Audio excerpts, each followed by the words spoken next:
You were just the worm. My son spat on my face after I read the deed, so I left him nothing, not even a goodbye. I sat at the edge of the old oak table, the air in the room thick and cold, even though the pale morning sun tried hard to shine through the frosted window. My hands were folded in my lap, the script in front of us trembling ever so slightly, though not enough for anyone to notice. The lawyer, Mr. Vernon Pike, cleared his throat and placed the document on the table. "Mrs. Irene Lancaster," he began, "you requested that this draft of your estate allocation be read aloud here today so that your family may hear your intentions. The terms as you directed are as follows. Mr. Damon Lancaster shall receive 60% of your real estate and liquid assets, while Miss Eliza Lancaster shall receive 40%. Damon's face split into a smirk, low and slow. He let out a snort of satisfaction. "Finally," he said, leaning back in his chair, "the worm of this house has decided to cough something up." Then his voice rose, full of contempt. "You knew this day would come, Mother. You might have forgotten where your coffee cup is. You might wander into the cold when the sun is out, but you never forgot one thing: how to owe me everything. And now the house is mine. If you feel justice deserves celebration, smash that hype button. Let us keep stories like this alive, echoing far, far away. Your support helps us bring understanding and love to those who deserve it. Thank you so much. Keep listening." I stared at Damon then, as though for the first time. The night my husband died, I held the mortgage over my shoulder, and I held our child on my knee. I changed diapers in the dark, and I paid for tuition with the last of his life insurance. I taught our son how to throw a football and how to fix a flat tire. Tonight he sits across from me and calls me a worm. Rachel stood, slamming the table with one hand until the flatware rattled. "Don't act surprised," she hissed. "You've lived here long enough, Mom. You've sat in that chair while your son built everything. Now it's ours. You're the guest." She turned her glare to Eliza. "You, the little sister, enjoy your crumbs. We've got the main course." Eliza gasped, her cheeks blushing red with shock and hurt. She opened her mouth to speak, but Damon cut her off. "Save it, sis. You know you're as powerless as she is." I took a breath. The room was spinning, and yet I felt every inch of my backbone straighten. I did not cry. I did not shout. I only said 3 words: "That is all." I rose slowly from my seat and closed the folder with a firm click. I walked out of the room with the eyes of the man who spat at me still burning in my face. I did not hand him the document. I did not wait for the applause or the justification. I simply left. Because in that moment I understood. The test had begun, and the worm had revealed itself. It started with the pain. A dull ache in my stomach that wouldn't leave, followed by dizzy spells so sharp the walls would tilt like waves. One afternoon, I missed a step on the staircase and nearly broke my neck. The doctor said it looked like an accident, an old woman losing balance, but when he glanced at my medication, his brow furrowed. It had been nearly a year since the fall, but the dizziness still came and went, like a shadow waiting for its cue. "Mrs. Lancaster," he said carefully, "are you sure this is what you were prescribed?" He turned the bottle under the light. The label read albuterol, but the pills inside were round, not capsules. "These contain traces of warfarin," he said, "a blood thinner. It could cause bruising, dizziness, even internal bleeding. Who manages your medication at home?" The question lodged in my throat like a splinter. At home, only Damon and Rachel touched my medicine cabinet. They insisted on organizing things for me after my small stroke last year. "You'll mix them up otherwise," Rachel had said, smiling sweetly, sliding the bottles out of my hand. When I came back that evening, I sat by the window, staring at the snow melting along the fence. The pain in my stomach wasn't just physical anymore, it was the realization that someone under my roof wanted me weak. Carla knew something was wrong the minute she saw me at the market the next morning. She'd been my neighbor for 20 years, a retired nurse with steady hands and sharper instincts. "You look pale," she said, slipping her groceries into her cart. I told her everything in the parking lot, the pills, the dizziness, the question from the doctor. Her eyes hardened. "Bring me the bottle tonight," she said. "I'll run a test." That night, Carla arrived with a small medical kit. We sat in my kitchen under the yellow light. She opened the pills, ran a reagent test, and the strip turned deep blue. "You're not crazy," she said quietly. "Someone replaced your medication." I felt the air leave my lungs. "But who would?" She stopped me. "You already know who." I wanted to deny it. Damon was my son. The same boy I'd stayed up nights for, sewing his school uniforms, paying his tuition after his gambling debts swallowed our savings. The same boy who promised he'd take care of me when I couldn't. Carla placed a hand on mine. "If they did this once, they'll do it again. We need proof." That's how it began, the quiet game of pretending not to know. A week later, my daughter Eliza visited. She'd always been more perceptive than her brother, gentler but sharper in ways that made Rachel uncomfortable. I told her what Carla found. Eliza didn't cry, but her hands shook as she poured tea. "We'll fix this," she said. "You can't live like prey in your own home." Together, Eliza and Carla built what we called the sanctuary. It took us several quiet weeks to set them up slowly, carefully, always pretending everything was fine. Cameras, small as buttons, hidden behind the shelves, inside the vase. Damon's wife insisted I keep by the fireplace, even one disguised as an air freshener near the kitchen. I learned to move slowly, so the microphones could pick up their words. The first footage came within days. Damon in my room, checking drawers, Rachel whispering, "Keep the other bottle ready. I'll swap it when she's out." My blood ran cold, but I kept my face still. At dinner, I thanked Rachel for the soup. She smiled. Every night, Carla came by to collect the recordings. We cataloged each one by date, time, and voice pattern. "You'll need this later," she said, slipping a USB drive into her coat. When I called Mr. Vernon Pike, I used the landline no cell phone for them to trace. He was a quiet man, older, discreet. I told him I needed to set up a temporary trust, one that couldn't be accessed without my explicit signature and mental competence confirmation. He didn't ask questions. He just said, "You must be very sure of who you can't trust." By the time spring threatened the frost, I had everything I needed, the trust secured, the evidence compiling, and a heart colder than the frost outside. They still thought I was fading. They thought my memory was the problem. They didn't know I was writing everything down, every whisper, every glance, every drop of poison they thought would dissolve quietly inside me. They wanted a frail old woman they could control. What they had instead was a witness waiting for the right time to strike. I started leaving notes around the house, shopping lists that made no sense, reminders written in looping, shaky letters.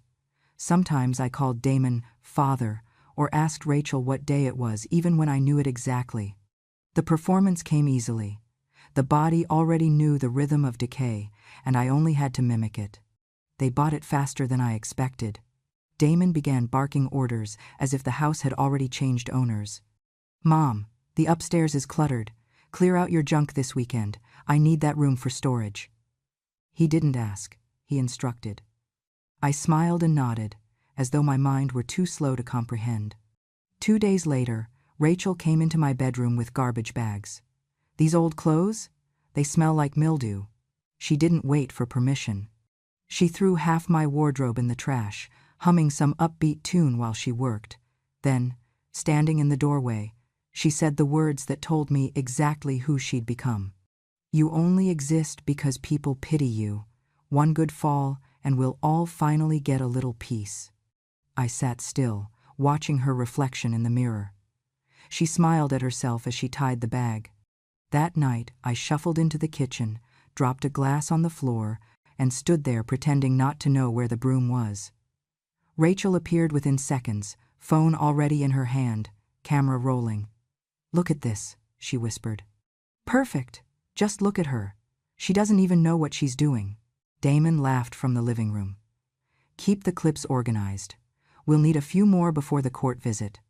They thought I couldn't hear them, but the microphones Carla installed caught everything, her whispers, his chuckles, even the click of Rachel's phone as she hit record. Eliza came by the next day, worry written across her face. "You're scaring me, Mom," she said softly. I saw Damon's posts, he's making it look like you're losing it.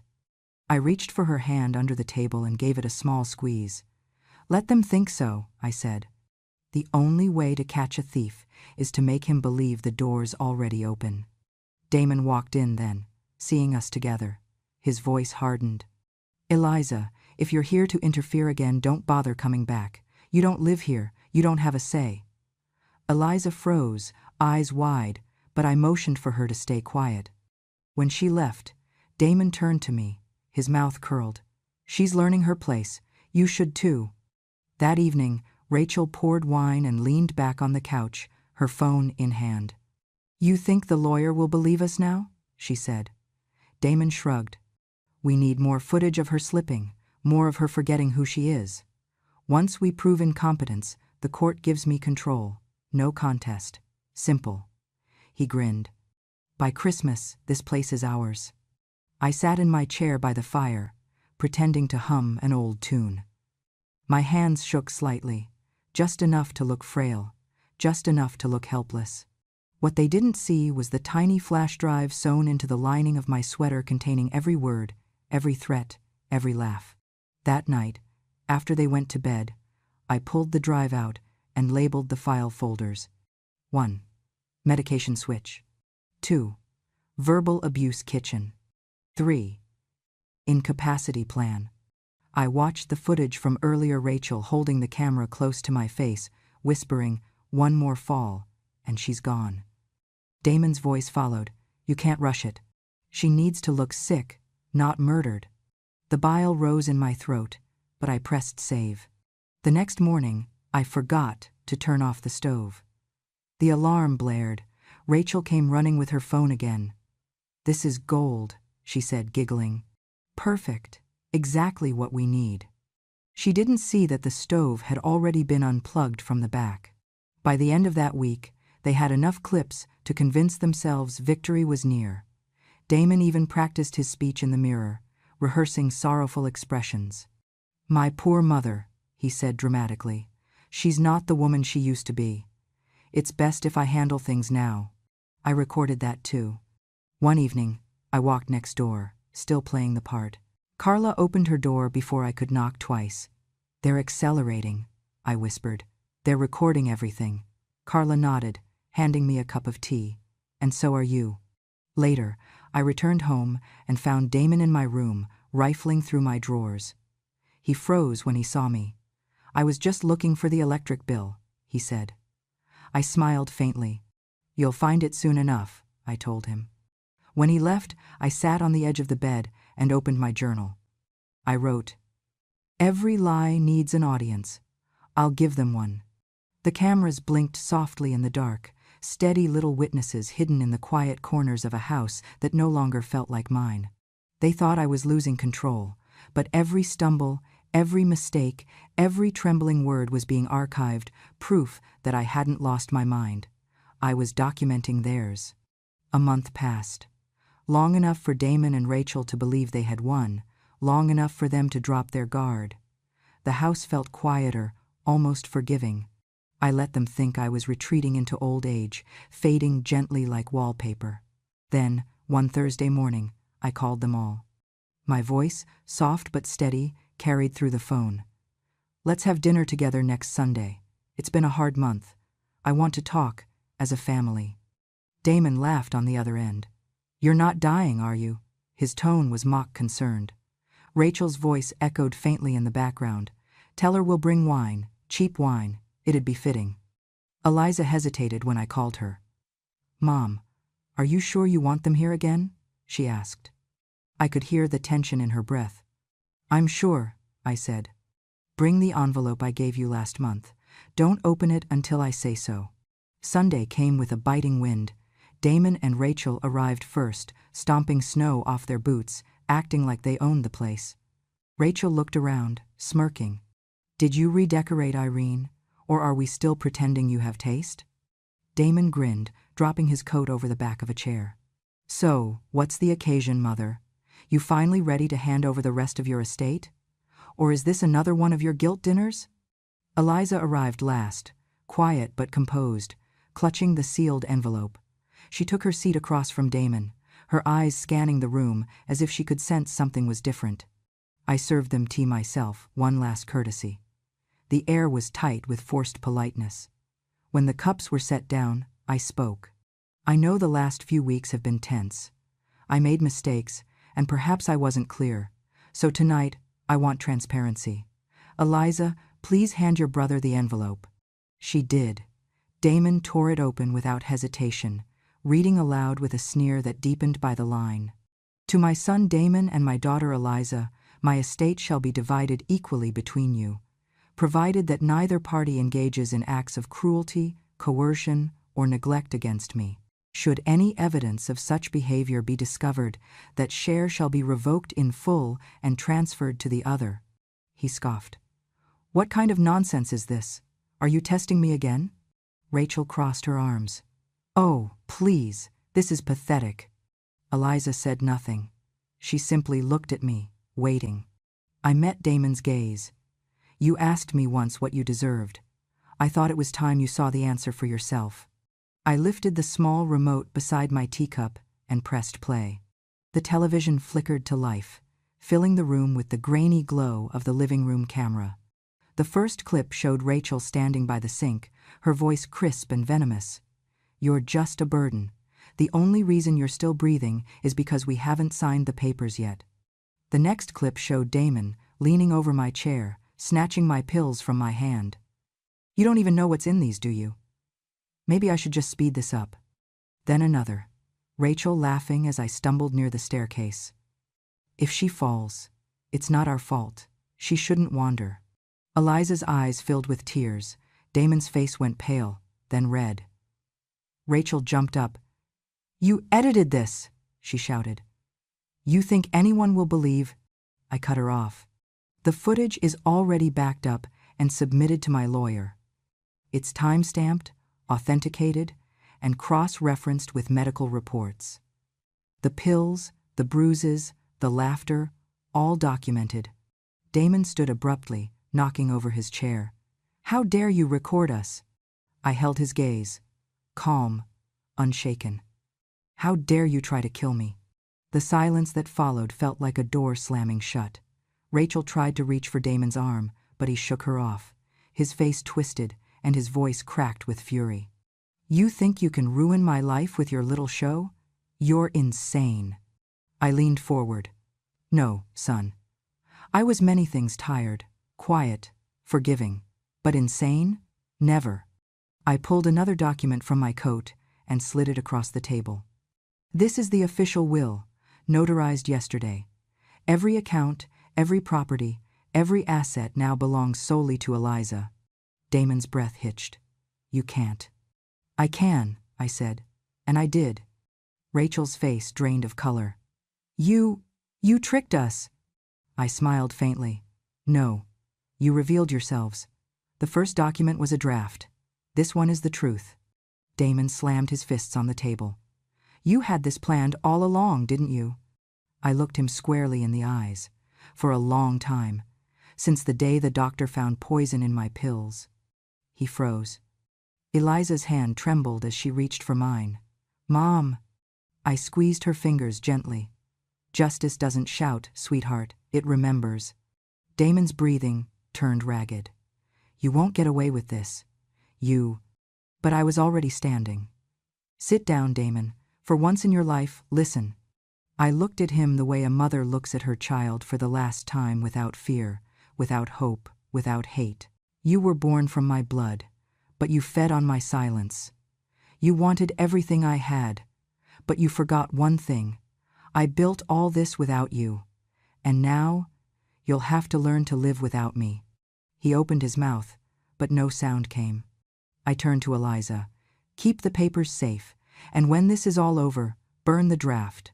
Then, without another word, I walked out of that room, the sound of their stunned silence echoing behind me like the closing of a tomb.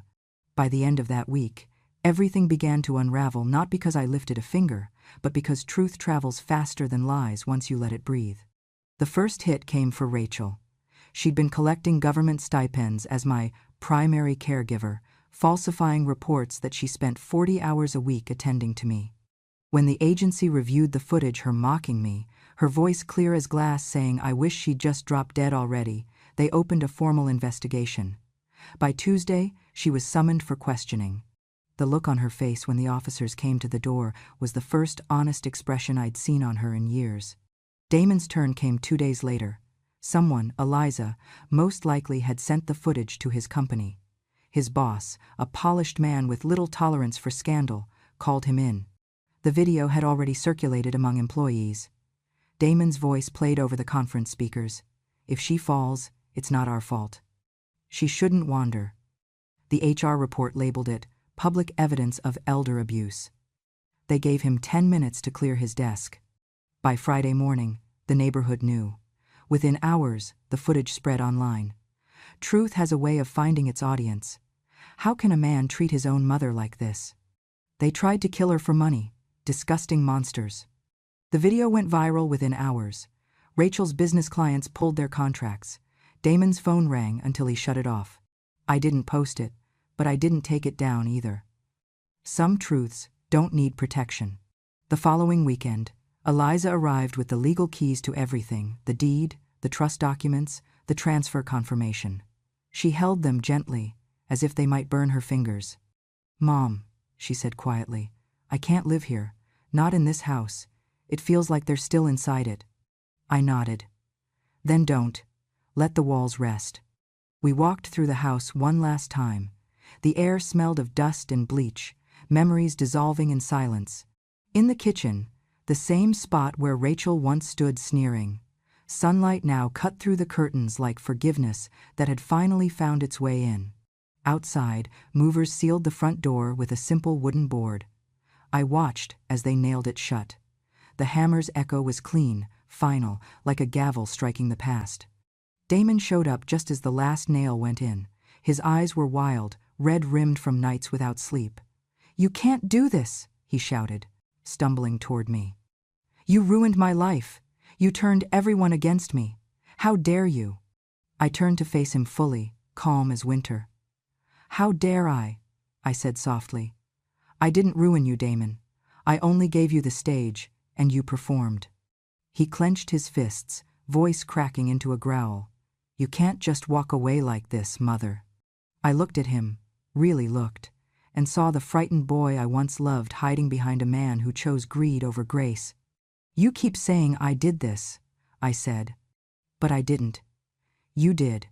You showed them exactly who you are." He shouted again, but his words drowned beneath the sound of the moving truck's engine. I turned away. "The house is sealed," I said quietly. "I've bought a small cottage outside town. There's peace there. You wouldn't recognize it." He lunged forward, desperate. "Please, Mom, don't leave me with nothing." I paused at the gate, the cold wind brushing my face. "Nothing," I repeated, almost to myself. "That's what you gave me when you chose to forget I was your mother." He stood there, trembling, his voice breaking into a whisper that barely reached me. "How could you?" I met his eyes one last time. "I didn't do anything, Damon. I simply stopped protecting your mask." And then I walked away, leaving him in the driveway, surrounded by the echoes of his own choices. The house behind him locked tight its windows, reflecting back the face of a man who had finally run out of excuses. The office smelled faintly of coffee and cedar when I walked in. Mr. Pike stood as I entered, his usual calm replaced by something gentler, respect, maybe, or quiet relief. The snow was melting outside his window, dripping from the eaves like time finally moving on. He gestured for me to sit. "Are you sure you want to finalize this version, Mrs. Lancaster?" he asked. "Yes," I said. My voice didn't shake. "It's time." He placed the thick folder on the table between us and began to read the clauses I'd gone over 100 times before. "I, Irene Lancaster, being of sound mind and full awareness, hereby revoke any previous wills or drafts. All holdings, including but not limited to real estate, savings accounts, and investments, shall be transferred into the Irene Foundation for Abused Elderly Women." I closed my eyes for a moment as he continued. The name had been Carla's idea. "Make it something that can't be ignored," she'd said. "Something your story will protect, even when you're gone." Mr. Pike flipped to the next section.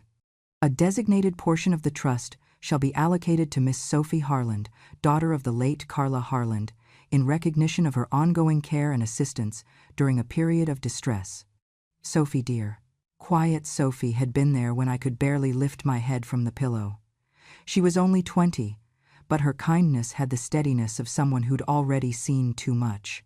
She brought my prescriptions, double-checked the locks, slipped a cup of soup through the door when Damon was too busy shouting to notice. "People like her," I said softly. "They deserve to inherit a world that's a little less cruel." Mr. Pike nodded, making notes. "And your daughter, Eliza?" He already knew the answer, but he asked anyway. "To my daughter Eliza, I leave full access to my rural property and all savings accounts tied to it, with the explicit intention of establishing a rehabilitation and rest facility for women in need of safety, care, and renewal." I had seen how the world dismissed older women, especially those whose bruises came from family, not strangers. People wanted clean stories, not quiet suffering.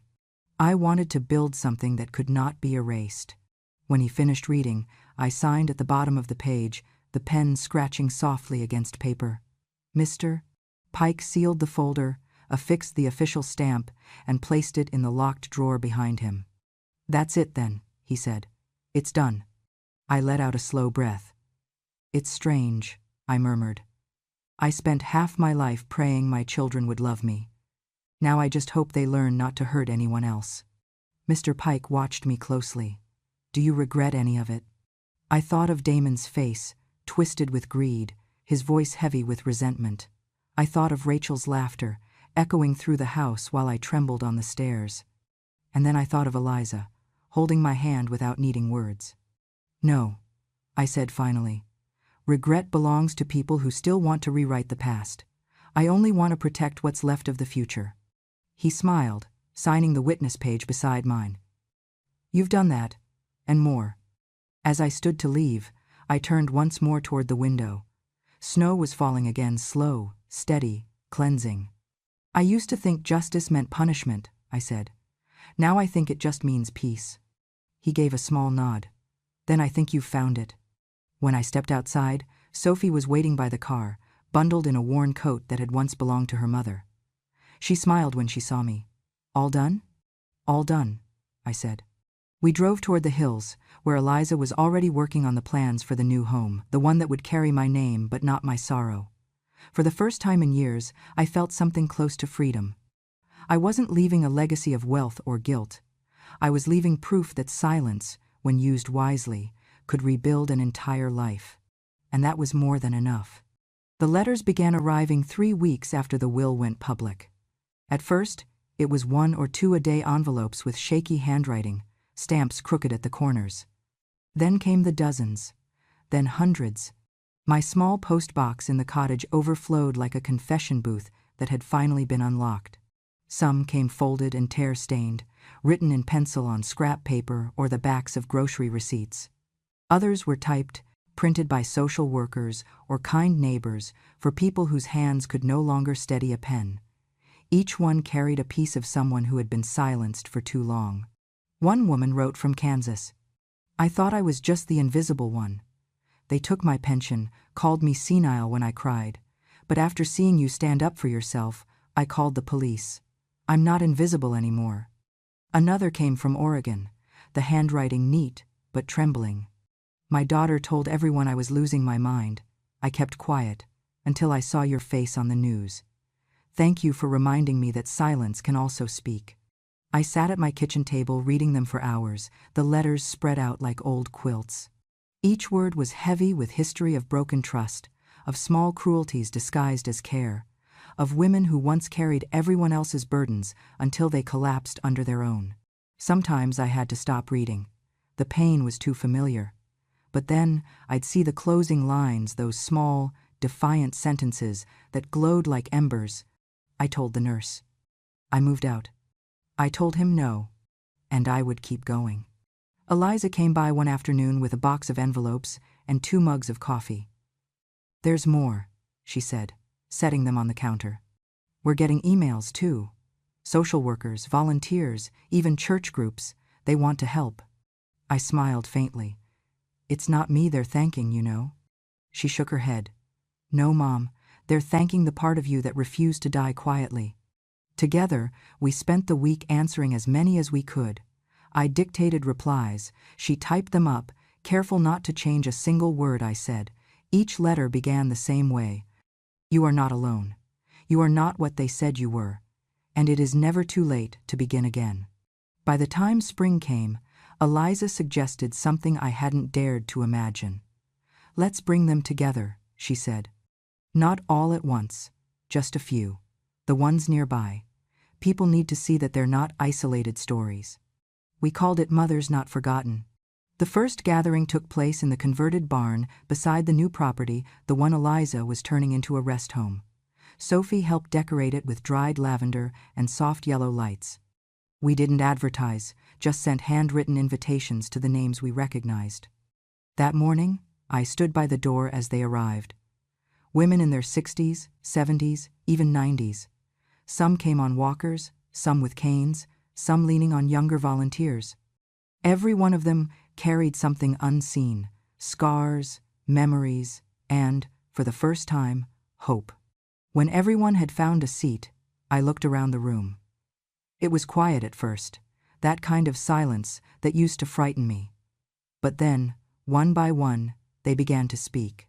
A woman in a blue shawl said, "He told me no one would believe me because I'm old, but now people do." Another whispered, "My son used to mock me for praying. Now I pray for him, but from far away." There were tears, laughter, the sound of hands finding each other in reassurance. No one shouted, no one demanded pity. It was the sound of women reclaiming their voices. Eliza brought me to the front near the end. "Say something, Mom," she said softly. I took the microphone, my hands steady. "I once thought my story ended in that house I left behind," I said. "But the truth is, it was only a beginning. We are not here to curse our children.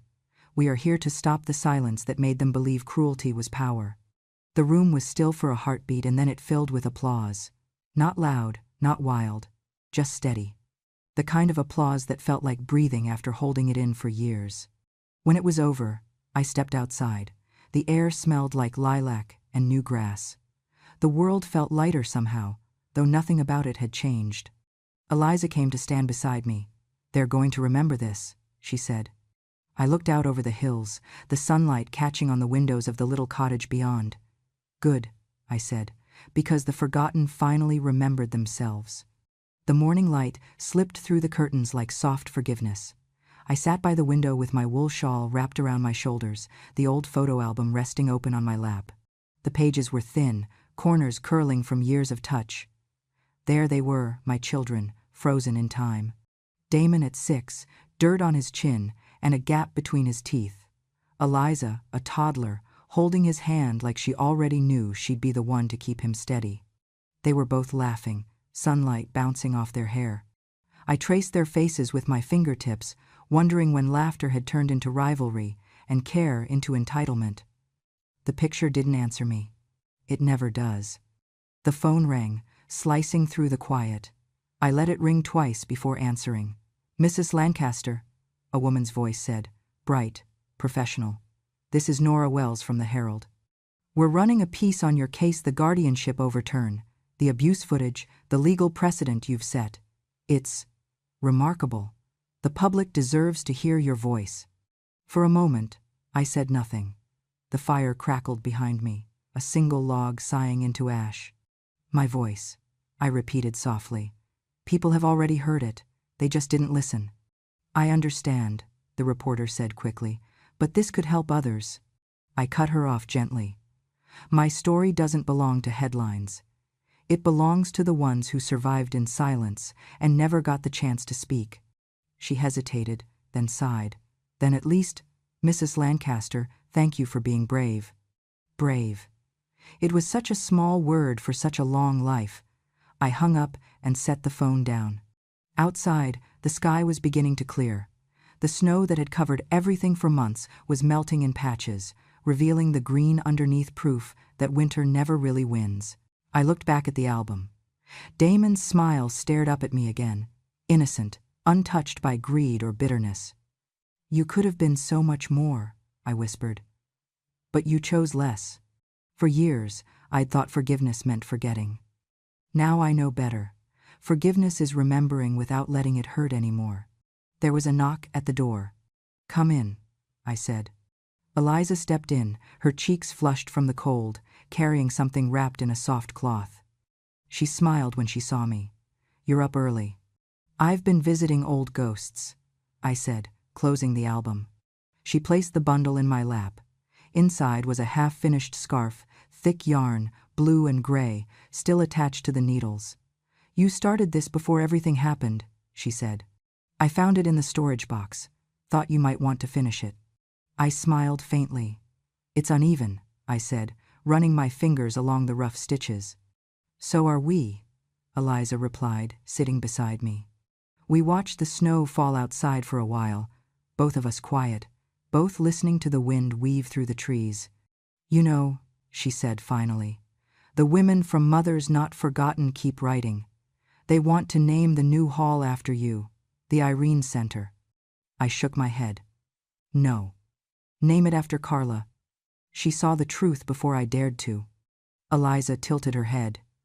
She'd like that. There was a pause, then she reached for my hand. Mom? She said softly. Are you happy? The question lingered in the air like the faint smell of cinnamon from last night's tea. I think so, I said. Happiness feels different now. It's quieter. It's not about being loved anymore. It's about being at peace with who I loved, even when they didn't love me back. Eliza squeezed my fingers. We'll make this place something beautiful. For you, for them. For the forgotten, I corrected gently. She nodded. For the forgotten. I looked down at the scarf again. The pattern was crooked, one side longer than the other, but it was warm. I began to knit, slowly, carefully, letting the needles click together like a clock, marking not time, but healing. After a while, Eliza said, You know, you were right that day. I looked up. About what? She smiled sadly. About masks. They always fall off, no matter how long someone wears them. I returned her smile. Yes, the trick is learning not to wait for them to. We sat in silence for a while, listening to the birds outside, real birds this time, not memories. When I finished the row, I set the needles down. Eliza, I said, we'll start again, from the beginning, but this time only those who deserve to stay. She leaned her head on my shoulder, and for the first time in years, I didn't feel small or frail or forgotten. I felt present, whole. The sun had climbed higher now, turning the snow into rivers of silver.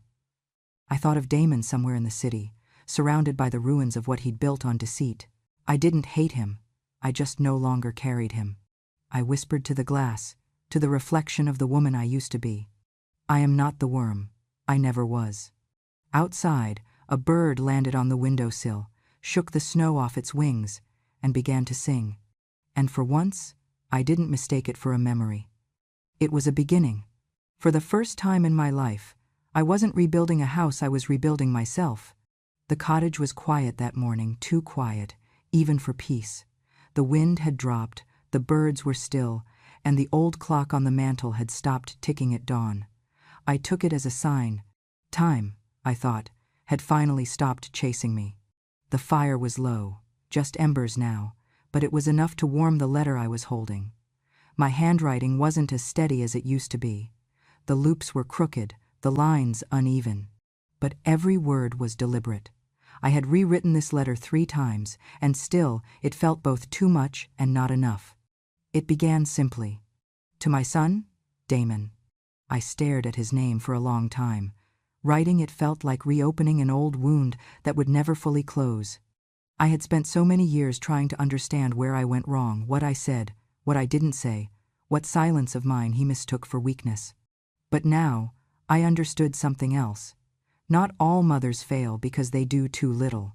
Some fail because they gave too much. You once told me I was nothing but the worm in the soil beneath your feet. I suppose you were right about one thing. Worms live in the dark, unseen, unthanked, and yet, without them, nothing grows. You took everything I gave you and mistook it for proof that I owed you more. But love isn't debt, Damon. It's a choice, and you stopped choosing it a long time ago. I paused to breathe, watching my reflection in the glass of the window. The woman staring back at me was no longer frail, nor angry, just aware. I've left you nothing, not because I hate you, but because hate is still a kind of tether. I'm cutting that now. What I leave behind is freedom, yours and mine. You are free to find your own worth without what I built. You are free to learn what power feels like when it doesn't come from taking. Maybe one day you'll understand what I tried to teach you, that inheritance means nothing without integrity. The paper trembled slightly as I folded it. Outside, the sky had shifted from gray to gold, the kind of fragile light that comes before spring dares to start again. I reached for the second envelope, this one addressed to Eliza. The ink was smudged from where my hand had lingered too long. My dearest girl, if you are reading this, then I am already gone or gone far enough that you must go on without me.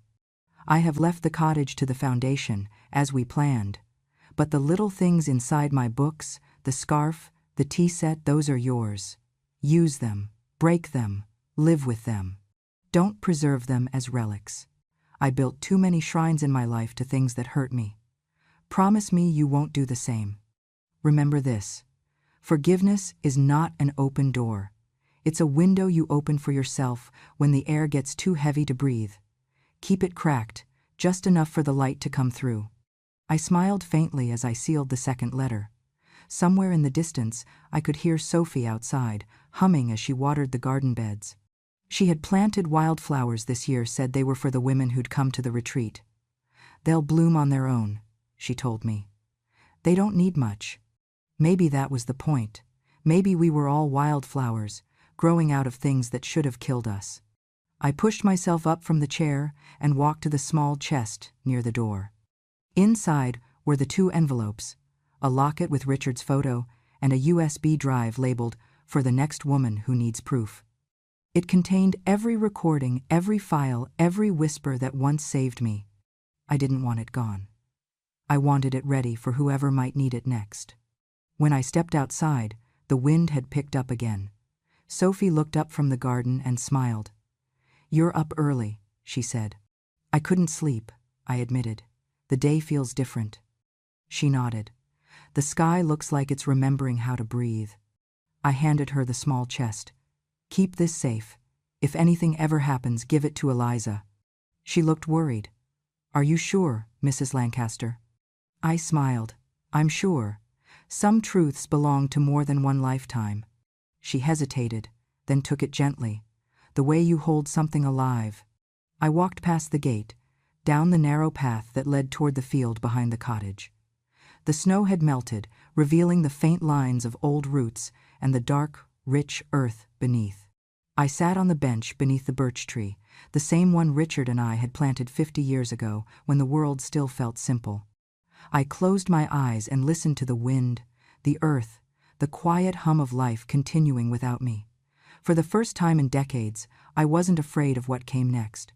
If my story had taught me anything, it was that silence doesn't mean surrender. Sometimes, it's just the sound of something being rewritten. A soft rustle came from behind me. Sophie's voice, light and uncertain. "Mrs. Lancaster? Do you want some tea before I head back inside?" I smiled without turning around. "No, dear. You go ahead. The kettle knows what to do." She laughed softly, then walked back toward the cottage, her footsteps fading on the gravel. I took one last look at the hills, the gold light spilling across the fields. I thought of the women who had written to me, the ones who found courage in a story that was once my shame. I thought of Eliza, strong and steady, building something beautiful from the ashes, and I thought of Damon not with anger, but with an odd, distant gratitude. Without his cruelty, I might never have found my strength. When I finally rose from the bench, I left the letters on the seat, weighed down by a single stone. The wind caught the edges, fluttering them gently like wings. For those who come after me, the note on top read, "May you never mistake kindness for weakness, nor silence for surrender." As I walked back toward the house, the sun broke fully through the clouds. The light was sharp, almost blinding. But I didn't turn away. Because I had spent too many years living in the shadow. And now finally I was ready to step into the light. Thank you for listening to my story. If it stirred something in you, anger, sadness, maybe a quiet kind of strength, then it means you understand what this was never about. It wasn't about revenge. It was about remembering that even the quietest women have voices that echo, if only someone stops long enough to hear them. There are thousands of us out there, women who gave everything, and were left with nothing but truth, and sometimes, that truth is all it takes to begin again. So if you believe that stories like this matter, if you believe that silence should never win, please subscribe to Grandma True Stories.